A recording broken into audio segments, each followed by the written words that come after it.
we have our reporter Aris Satya with us. So Aris, what can you tell us about Herry Wirawan's verdict? Yes, okay, thank you, Rory. So, after the chairman of the panel of the judges, Johannes Purnomo Suryo, read out a description of the 13 victims' testimony, judges decided Herry Wirawan, accused of coercing 13 students in Bandung, was sentenced to life in prison. The judges agreed Herry Wirawan has been legally and convincingly proven guilty of committing a crime, and the verdict was handed down by the Bandung District Court panel of judges in the hearing on the verdict. After this trial, the judges also decided that the defendant would remain in custody.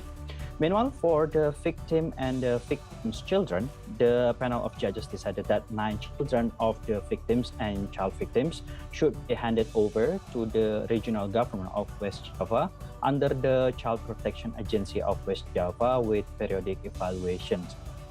And psychologically and mental health evaluation reveals that the victims and their children are ready to accept and care for their children once more. And when the situation permits, the children can be returned to their parents. And this verdict is lighter than the demands of the public prosecutor who demand the death penalty. Judges also rejected prosecutors' calls for Wirawan to be punished with chemical castration. The panel of judges, chaired by Johannes Purnomo Suryo, refused to grant the demand for chemical castration. The castration cannot be carried out because the verdict given to the defendant is life imprisonment. As Johannes Purnomo Suryo stated, it is impossible. After the death row convicts undergo execution or serve life imprisonment, chemical castration is carried out on the bodies of the convicts. Moreover, Article 67 of the Criminal Code or KUHP does not allow other crimes to be carried out if they are already sentenced to death or for life. And previously, the West Java Prosecutor's Office demanded that Herry Wirawan be sentenced to death as well as a number of additional penalties, namely an additional identity announcement and chemical castration, a fine of 500 million rupiah, restitution to victims of 331 million rupiah, the dissolution of the Pesantren Foundation, including the Madani boarding school, and the confiscation of assets and evidence for actions of.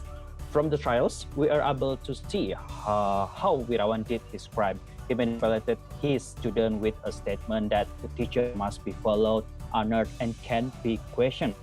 And with Wirawan's school isolated situation, the victims are manipulated.